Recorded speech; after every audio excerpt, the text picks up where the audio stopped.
Alors, quelques exemples d'utilisation. Bien sûr, l'exemple principal, c'est l'échange d'informations.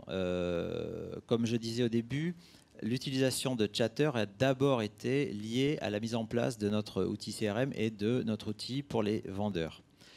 C'est un formidable outil pour la gestion des key accounts.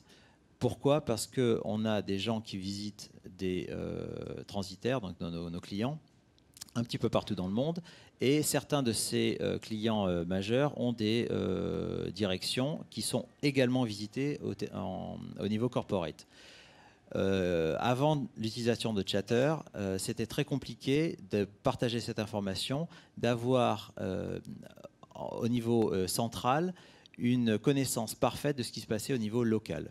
Aujourd'hui, c'est un post, quelques réactions, et instantanément, vous avez un partage d'informations immédiat et surtout une connaissance parfaite de ce qui se passe partout dans le monde pour un client donné. Bien sûr, c'est un énorme avantage que les vendeurs ont tout de suite compris. Nous avons aussi, bien sûr, la gestion de projet. Alors, c'est aussi l'intérêt de ces groupes privés. Garder un projet à l'intérieur d'un groupe privé pour échanger. À partir du moment où ce projet est mature, on peut le rendre public.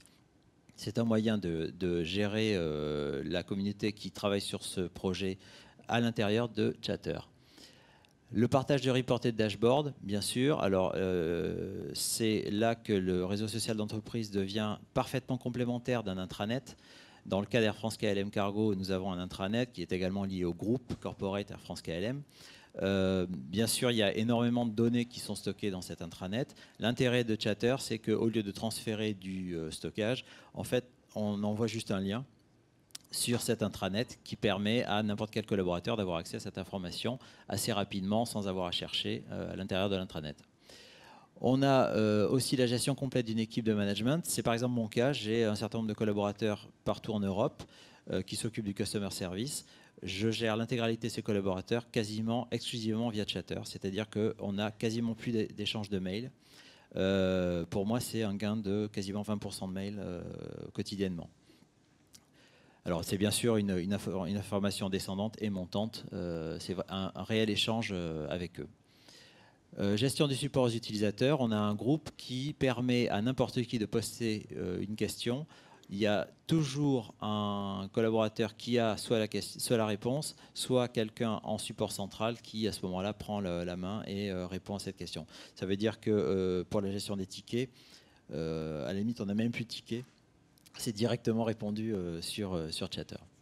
Et bien sûr, le travail collaboratif sur des fichiers, c'est-à-dire un partage de présentations, par exemple, où plusieurs collaborateurs partout dans le monde vont travailler ensemble sur l'élaboration de ce document. Les bénéfices. Alors, les vendeurs plus affûtés, j'en parlais, c'est une des réactions qu'on a eues avec certains clients qui, bon, bien sûr, de temps en temps, essayent de vous piéger un petit peu, surtout sur les comptes globaux où la plupart des commerciaux n'avaient pas forcément la connaissance de l'intégralité de ce qui se passait dans le monde. Aujourd'hui, c'est plus possible. Parce que quand un commercial compte global va voir un de ses homologues chez un client, généralement, il a déjà vu tous les rapports de visite de ses collègues partout dans le monde. Il sait exactement à quel endroit il s'est passé une négociation, il y a eu un problème. Enfin, il est vraiment au courant de l'intégralité des informations, ce qui permet d'être beaucoup plus présent chez le client. Alors, c'est aussi un moyen de gérer une organisation matricielle. Pourquoi? Parce que Air France KLM Cargo a une organisation matricielle. C'est pas toujours facile à gérer, surtout côté français, où on est plus habitué à des organisations hiérarchiques, en tout cas dans notre groupe. L'utilisation du réseau social d'entreprise permet vraiment d'avoir le bon interlocuteur à n'importe quel moment. On a vu que ça permettait aussi d'avoir un meilleur engagement de notre staff au sein de la compagnie. Bien sûr, de partager les dernières infos, des solutions sur la résolution de problèmes. On a également la possibilité de faire des réunions online et de partager bien sûr les fichiers, j'en ai parlé dans l'exemple précédent. Ce que nous avons appris. Alors, en ce qui nous concerne, on s'est dit qu'il n'y avait pas besoin spécialement de plan ni de contraintes. Enfin, quand je dis contraintes, c'est une mauvaise traduction du mot anglais constraints, c'est-à-dire vraiment de mettre beaucoup de règles sur l'utilisation de ce réseau social. Et par contre, il est impératif d'expliquer exactement ce que vous attendez de ce réseau social et de ce que les gens peuvent y faire. Dans notre cas, c'était clairement établi dès le départ que c'était un réseau social d'entreprise à but business.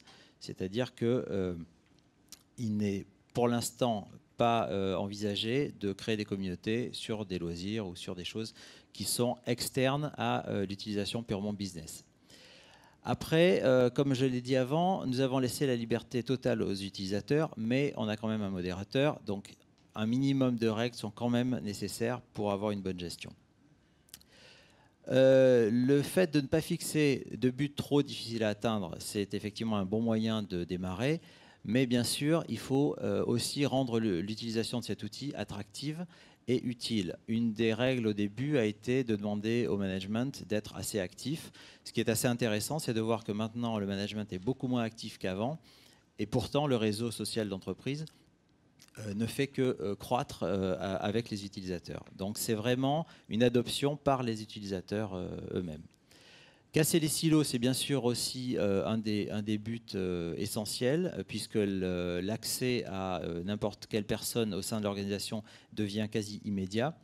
Mais bien sûr, il faut essayer d'avoir un management qui est également support de ce réseau social d'entreprise, parce que, comme je disais au début, sans le support du management, il est quand même assez difficile de démarrer un réseau social d'entreprise.